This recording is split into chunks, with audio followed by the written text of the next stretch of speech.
जय हिंद। मैं शमशाद आलम। उत्तर प्रदेश का विधानसभा का चुनाव 2027 में होनी है, लेकिन चुनाव से पहले जो है कि भाई सियासत की जुबानी जंग चल रही है उत्तर प्रदेश में। आज इसी के बारे में बात करेंगे और विस्तार रूप से बात करेंगे। चलिए चलते और सारी बात को विस्तार रूप से समझते हैं कि आखिर वो कौन सा बयान है जो भाई अभी उत्तर प्रदेश की चुनाव और उत्तर प्रदेश की सियासत में जो है कि भाई हलचल मचा के रखा हुआ है।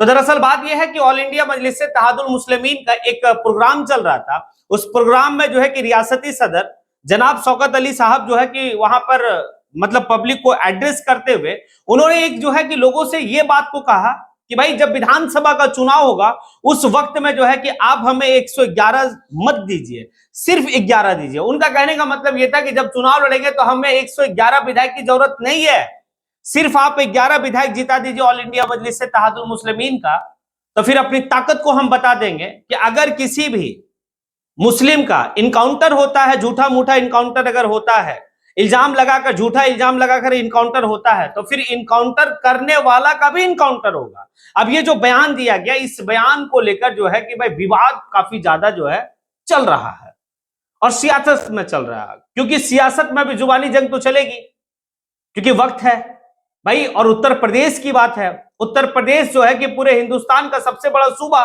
सबसे बड़ी रियासत, और भाई ऑल इंडिया मजलिस इत्तेहादुल मुस्लिमीन काफी मजबूत तरीके से वहां पर जो कि अपना संगठन के पीछे काम कर रही है, लोगों के पास जा रही है। इसीलिए उन्होंने इस बात को कहा कि भाई सिर्फ हमें 111 नहीं, हमें सिर्फ जो चाहिए वो 11 आने की विधायक चाहिए, उसके बाद अपनी ताकत को हम दिखा देंगे।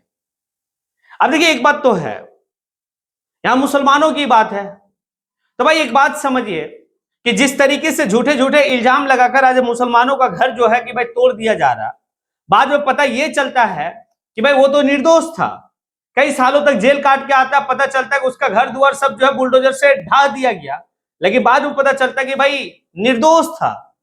तो ये बात एक मायने में देखा जाए तो जनाब शौकत अली साहब अगर कहें इस बात को तो कोई गलत बात नहीं कहे, लेकिन अगर कानूनी एतबार से अगर देखा जाए तो भाई एक विवादित बयान है और इसे लेकर कानून व्यवस्था, इसे लेकर शांति भंग होने की भी जो है कि घटना हो सकती है। ये दोनों पहलू है। अब इस दोनों पहलू को समझने का भाई अपना अपना नजरिया होगा।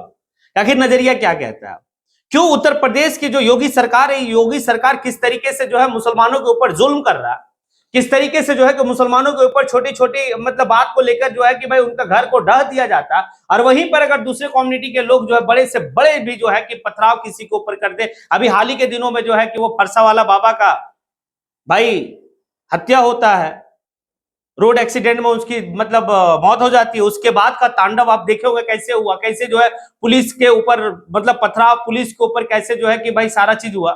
अगर यही वाली बात अगर सपोज कि अगर एक खास कम्युनिटी, मुस्लिम कम्युनिटी के अगर लोग कर दिए होते तो फिर क्या होता, एनएसए लग गया होता, घर में बुलडोजर चल गया होता, इनकाउंटर भी हो गया होता।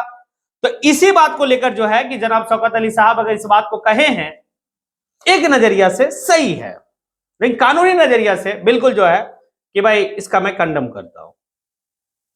अब खैर आप जो है कि इस बयान को लेकर जो जनाब शौकत अली साहब जो है कि भाई सभा में कहे, लोगों को एड्रेस किए कि भाई हमें कितना चाहिए, 111 नहीं, सिर्फ 11, उसके बाद अपनी ताकत को हम दिखा देंगे। अगर किसी मुस्लिम का इनकाउंटर होता है तो भाई इनकाउंटर करने वाला का भी इनकाउंटर होगा। ये जो बयान है, इस बयान को आप किस रूप में देखते हैं? आप कमेंट बॉक्स में आके जरूर कमेंट करें। इसी के साथ मैं अपनी बात को यहीं पे समेटता हूं। जय हिंद।